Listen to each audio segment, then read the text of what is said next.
Une découverte étonnante a récemment été faite. Une lettre extraordinaire écrite par le Romain Aurelius Laelius, offrant un récit détaillé et personnel de Jésus-Christ. Aurelius Laelius, figure notable de l'Empire romain, était non seulement un contemporain de Jésus, mais aussi un témoin oculaire qui l'a connu intimement dans le cadre de ses fonctions officielles. Laelius correspondait fréquemment avec César à Rome, lui fournissant des rapports sur divers sujets. Cette lettre en particulier se distingue par son portrait vivant et perspicace de Jésus, révélant des aspects de sa vie et de son caractère jusqu'ici méconnus. Dans cette vidéo, nous explorerons les détails fascinants de la description que Laelius fait de Jésus-Christ en analysant le contexte historique et les implications de ses observations. Préparez-vous à découvrir des perspectives uniques qui pourraient transformer votre compréhension de Jésus, de son impact et de sa présence dans le monde romain.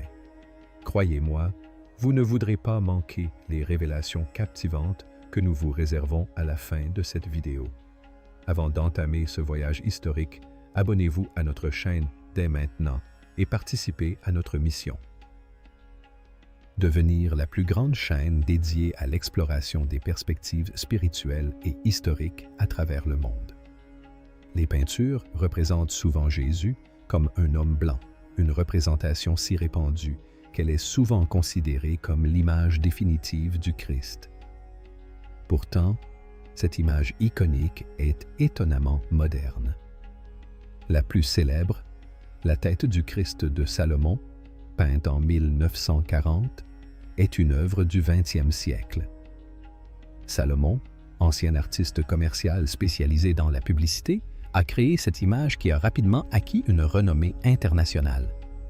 Le succès de son tableau a été renforcé par une importante promotion, notamment grâce à des partenariats avec deux grandes maisons d'édition chrétiennes, l'une protestante et l'autre catholique. De ce fait, la tête du Christ de Salomon est apparue sur une grande variété d'objets, des images pieuses aux vitraux, en passant par les peintures à l'huile, les calendriers et même les veilleuses. Cette large diffusion souligne une longue tradition de représentation de Jésus, reflétant principalement les idéaux européens blancs. Cette représentation soulève des questions intrigantes sur l'intersection entre religion, art et identité culturelle. Le Jésus historique, qui a vécu en Galilée au 1er siècle, une région de l'Israël biblique, aurait probablement eu les caractéristiques physiques typiques des Juifs de cette région, notamment les yeux et la peau brune. Cependant, en raison du manque de représentation visuelle précise de son vivant, l'image de Jésus a été façonnée par des conventions culturelles et artistiques plutôt que par une exactitude historique. Le manque de détails concernant son apparence physique dans l'Ancien et le Nouveau Testament contribue au mystère. L'Ancien Testament, par exemple, décrit les rois Saül et David comme grands et beaux, mais ne fournit aucune précision de ce genre sur Jésus. Dans le Nouveau Testament, les descriptions de l'apparence de Jésus sont parfois contradictoires. Le prophète Isaïe prophétise que le Sauveur à venir serait dépourvu de beauté et de majesté, suggérant un manque d'attrait physique, tandis que les psaumes le décrivent comme plus beau que les enfants des hommes, suggérant une beauté physique.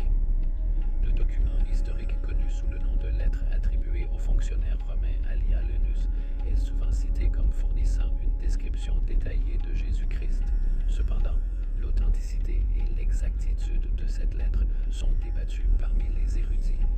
De plus, de nombreux récits historiques et lettres de témoins oculaires offrent diverses perspectives sur Jésus. Par exemple, Ponce Pilate, gouverneur de la Terre Sainte pendant le ministère de Jésus, correspondait régulièrement avec Rome et faisait rapport à César, ce qui lui permettait d'observer Jésus et ses disciples. Il existe également une lettre du grand prêtre Galel qui est venue après la résurrection. Croyant en Jésus, il en fit la description dans une lettre conservée à la bibliothèque du Congrès à Washington, D.C. La description physique la plus détaillée de Jésus provient d'une lettre attribuée au consul romain Lentulus, découverte dans un monastère avec d'autres documents anciens. Cette lettre daterait de la 12e année du règne de l'empereur Tibère. Les archives historiques confirment la présence d'un conseil romain du nom de Lénus en Judée durant le procès et la crucifixion de Jésus. La famille influente de Lentulus est mentionnée par l'historien juif Flavius Joseph dans son ouvrage Antiquité judaïque. Malgré ce contexte historique, l'authenticité de la lettre elle-même reste un sujet de débat parmi les érudits. Selon cette lettre, Lénus décrit Jésus avec des traits physiques vifs et distinctifs, un visage noble et expressif, des cheveux blonds légèrement ondulés, des sourcils noirs et fortement arqués, et des yeux d'un bleu intense et perçant. La lettre note également que le nez de Jésus est plutôt long et que sa barbe, bien que presque blonde et pas très longue, contraste avec ses cheveux remarquablement longs qui n'ont jamais été coupés. Son cou est légèrement incliné, son attitude humble et son visage hâlé, comparé à un épi de maïs mûr, dégagent de gravité, sagesse, douceur et bonté, sans la moindre trace de colère.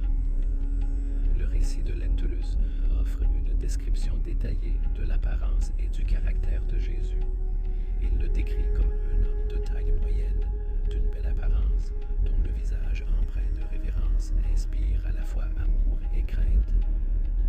Ses cheveux sont décrits comme ayant la couleur d'une noisette verte, lisse près des oreilles. Ils bouclent en mèches plus foncées et brillantes qui ondulent sur ses épaules. Il porte ses cheveux avec une raie au milieu, selon la mode nazaréenne. Lentulus note un front lisse et serein, un visage sans rides ni imperfections, et un teint moyen qui rehausse sa beauté.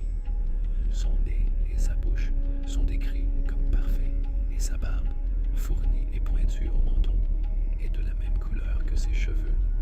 L'attitude de Jésus est caractérisée par un mélange de gravité et de bonté. Il est terrible dans ses réprimandes, mais doux et aimable dans ses remontrances. La description mentionne également qu'il pleure parfois, mais n'a jamais ri. Jésus est décrit comme grand et droit, avec de belles mains et de beaux bras.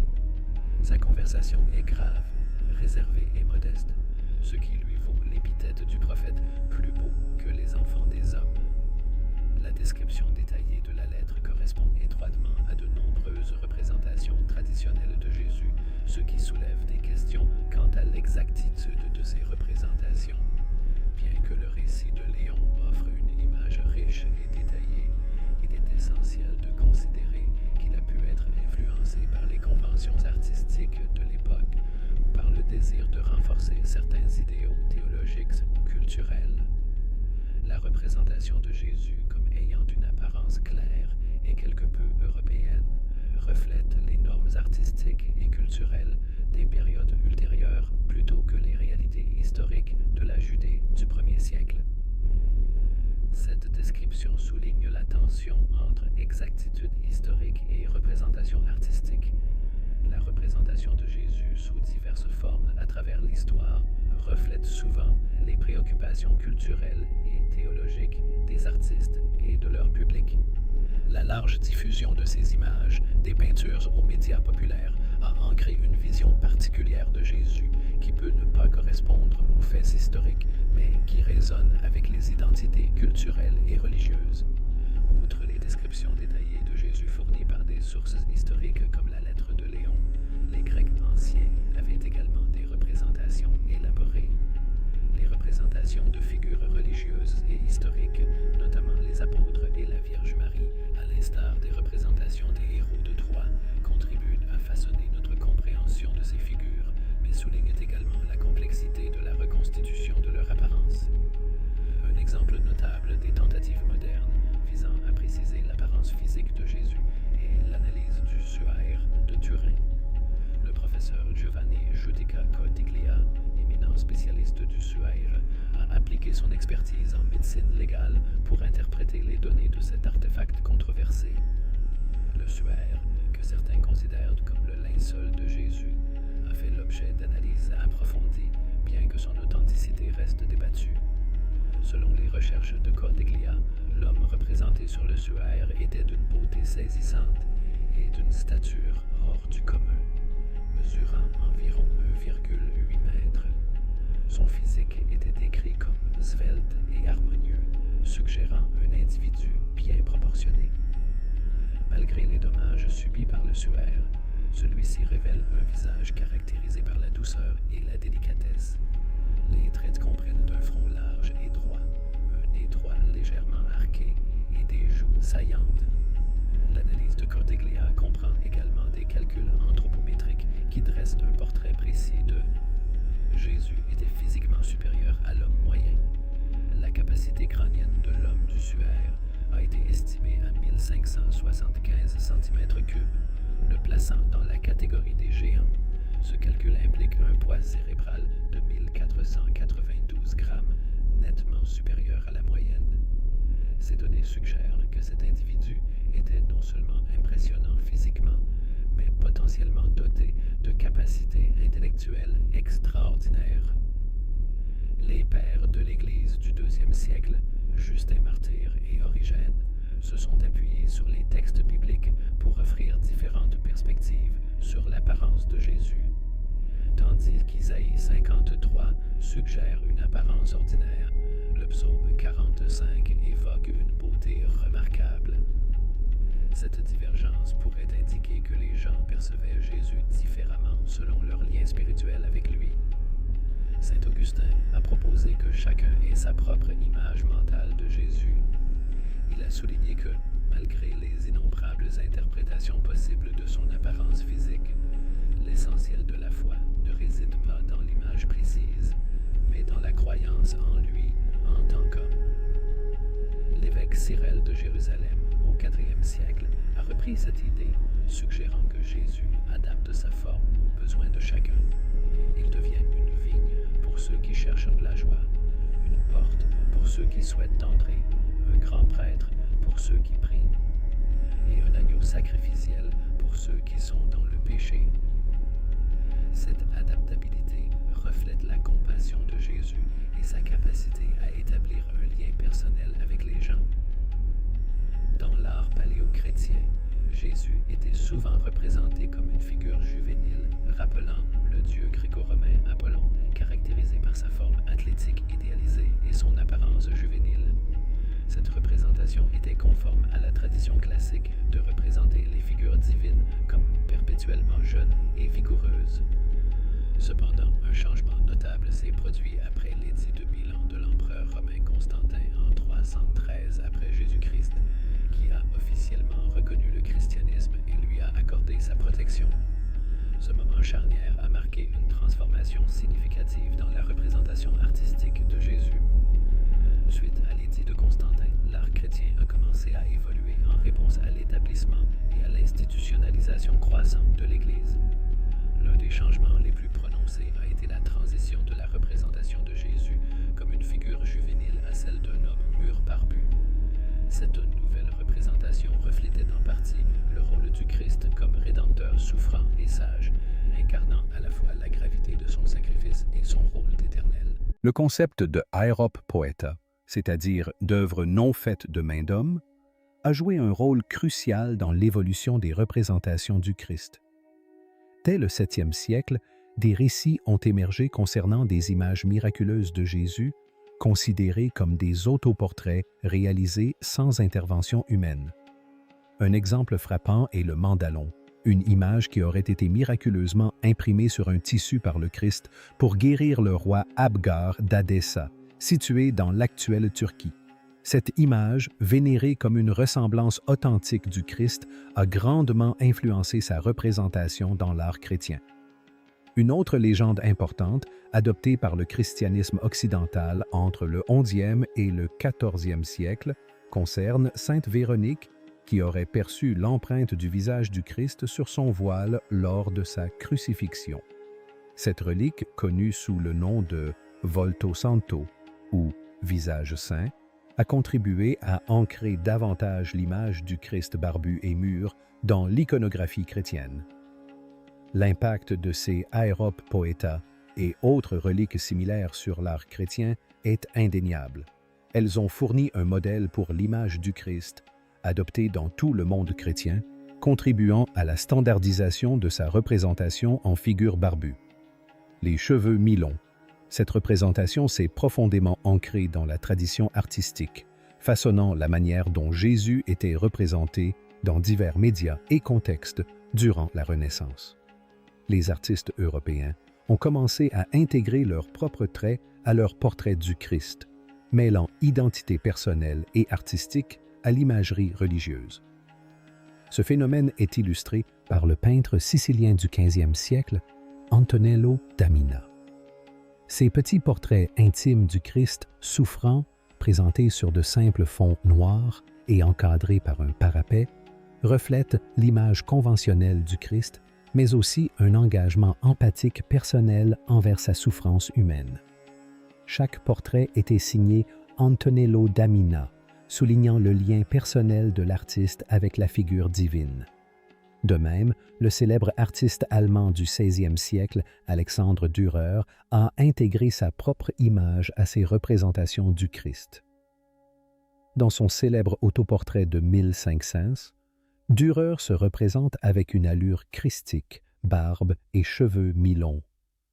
Ce portrait évoque le saint visage, tout en présentant simultanément l'image de Dürer lui-même, brouillant la frontière entre le divin et l'artiste.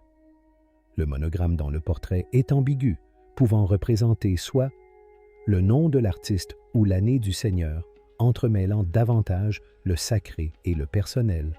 Le mélange d'imagerie religieuse et personnelle dans l'art ne se limitait pas à l'Europe. Il s'étendait également à d'autres régions et périodes.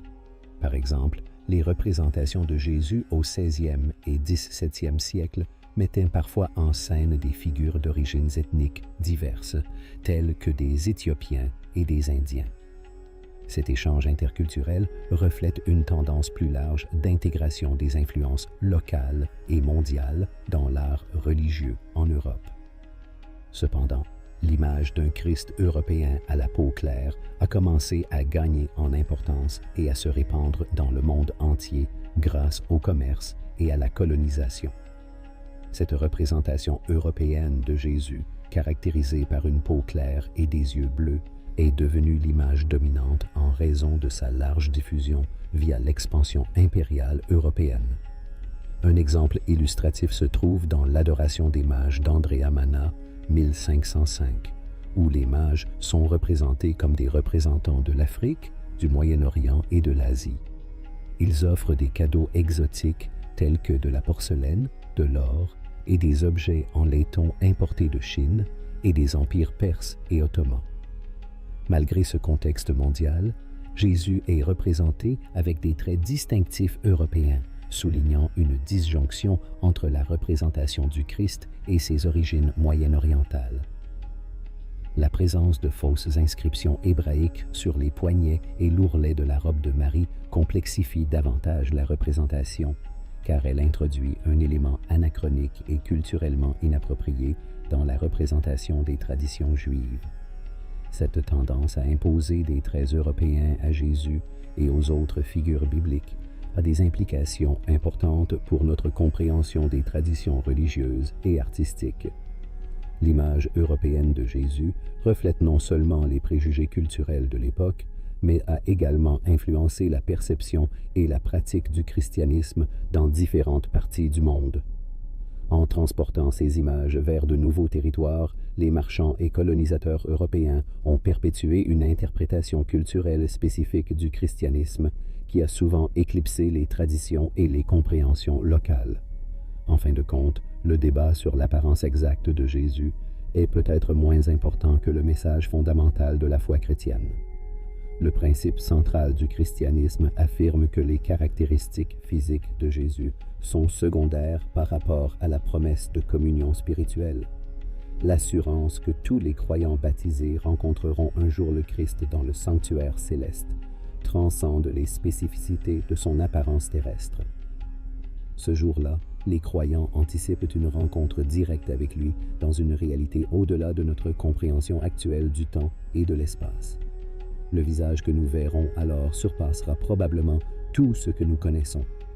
Notre imagination, reflétant le mystère divin et l'universalité du Christ, qui ne peuvent être confinés à une seule représentation culturelle ou historique, encourage à se concentrer sur les aspects spirituels et communautaires de la foi plutôt que sur les détails précis de l'apparence du Christ. Elle nous rappelle que, si les représentations artistiques de Jésus sont influencées par les contextes culturels et les circonstances historiques, l'essence de la croyance chrétienne réside dans la promesse d'une connexion et d'une révélation éternelle qui transcendent les formes physiques et les limitations terrestres.